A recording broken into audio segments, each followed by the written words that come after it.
Bonjour tout le monde, c'est Linda avec vous, très heureuse de vous retrouver pour une nouvelle vidéo, une nouvelle recette. Aujourd'hui, je vais partager avec vous la recette que je vais réaliser pour le dîner et c'est une recette qui m'a été beaucoup demandée par beaucoup d'abonnés. C'est tout simplement la recette de la harira marocaine, une recette très facile à réaliser avec plein de saveurs. La recette est très facile et je vais essayer de vous donner les ingrédients et les mesures exactes pour réussir cette harira. Sans plus tarder, nous allons passer à la liste des ingrédients. Pour la réalisation de notre harira marocaine, j'aurai besoin de quelques morceaux de veau ou d'agneau, ce que vous avez de disponible à la maison, même du bœuf, mais avec l'agneau ça donne un meilleur goût. Là j'ai 3 belles tomates fraîches, bien mûres, vous pouvez aller jusqu'à 5. Là, j'ai de la farine, c'est pour, comment on appelle, tadouira, ou le liant qu'on va réaliser à la fin. On aura besoin de 2 cuillères à soupe. Moi, personnellement, je l'aime pas trop épaisse, parce que tout simplement, il y a de la vermicelle, il y a des lentilles. Donc ça, c'est pour le liant. J'aurai besoin, ici, j'ai 2 cuillères à soupe bombées de lentilles. Là, j'ai une petite poignée de vermicelle. J'ai une poignée de pois chiches que j'ai trempé la veille. J'aurai besoin de 2 cuillères à soupe jusqu'à 3 cuillères à soupe de concentré de tomate. Bien sûr, ça dépendra de la qualité. Je vais utiliser un bâtonnet de cannelle. Je vais utiliser du poivre blanc, un peu de paprika, du gingembre et du curcuma.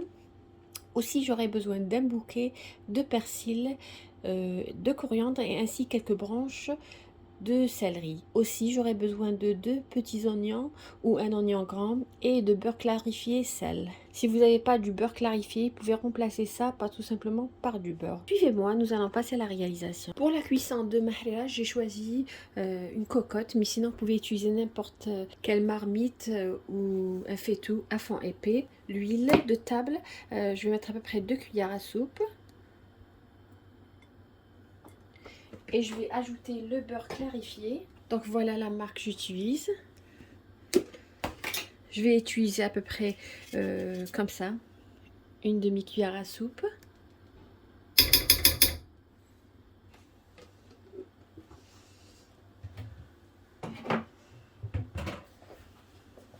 La cuisson dans la cocotte permet d'accélérer la cuisson.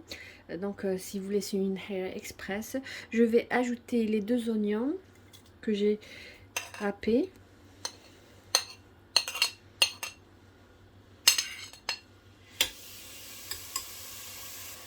Je vais ajouter la viande.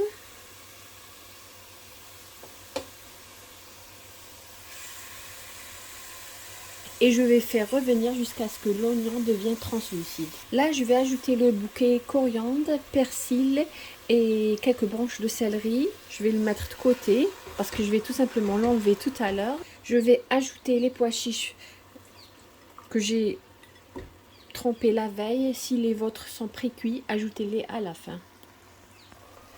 Là, je vais ajouter les tomates que j'ai râpées. Et je vais ajouter 2 cuillères bombées de concentré de tomate. Et bien sûr, ça dépendra de la qualité de la tomate.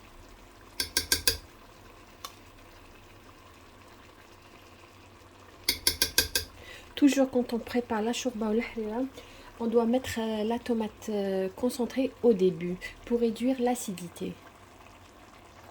Là, nous allons passer aux épices. J'ai du curcuma, j'ai du gingembre, du poivre noir, un bâtonnet de cannelle. Si vous n'avez pas le bâtonnet, vous pouvez remplacer par une demi-cuillère à café de cannelle. Et moi, personnellement, j'ai ajouté un peu de paprika, du paprika bio. Je vais ajouter maintenant tous les épices. Déjà, ça sent très très bon. Voilà. Je vais ajouter le sel. Et enfin, je vais ajouter les lentilles. Si vous n'aimez pas les lentilles, tout simplement, vous pouvez remplacer ça par du riz. Après avoir bien fait revenir nos légumes, c'est très important, surtout l'oignon, tout simplement, je vais ajouter de l'eau bouillante.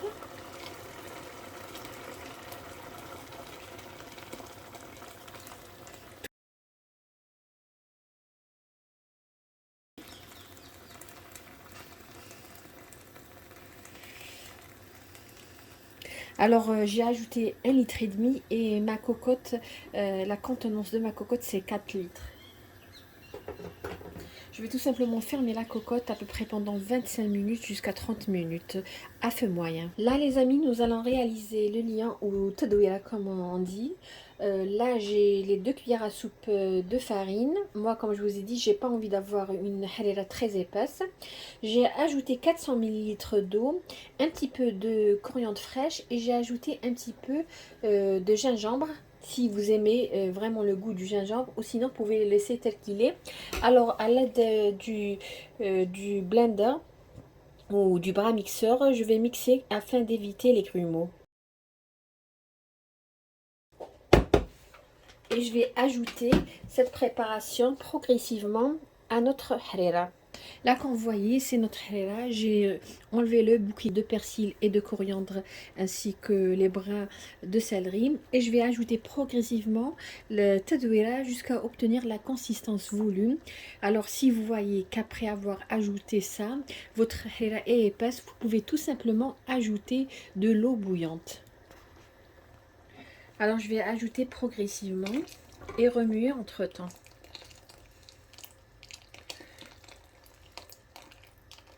La quantité que je suis en train de réaliser pour suffire à peu près pour 7 personnes.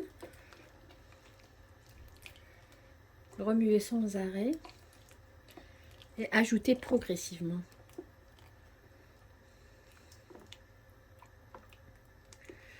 Et ensuite, nous allons laisser cuire à peu près 5 à 8 minutes et nous ajouterons la vermicelle. Voilà, après mis le liant au tadouira, j'ai laissé cuire à peu près 5 à 8 minutes. Bien sûr, c'est de la farine, on doit la faire cuire. On va voir la consistance. Moi, personnellement, c'est la consistance que je souhaiterais avoir. Parce que tout simplement, je vais ajouter la vermicelle et ça va épaissir encore notre harira. Là, je vais l'ajouter, je vous ai dit, à peu près, c'est une petite poignée, pas une grande poignée, une petite poignée de vermicelle. Parce qu'on sait bien que ça va gonfler tout à l'heure. Sinon, vous aurez une harira très épaisse. Je vais attendre à peu près 1 à 2 minutes parce que tout simplement la vermicelle va gonfler et nous verrons tout à l'heure comment se présente notre harira marocaine pour aujourd'hui. Là nous allons passer à la dégustation mes amis et je vais vous montrer la consistance. Moi personnellement c'est ce que j'ai souhaité avoir. Voilà, regardez.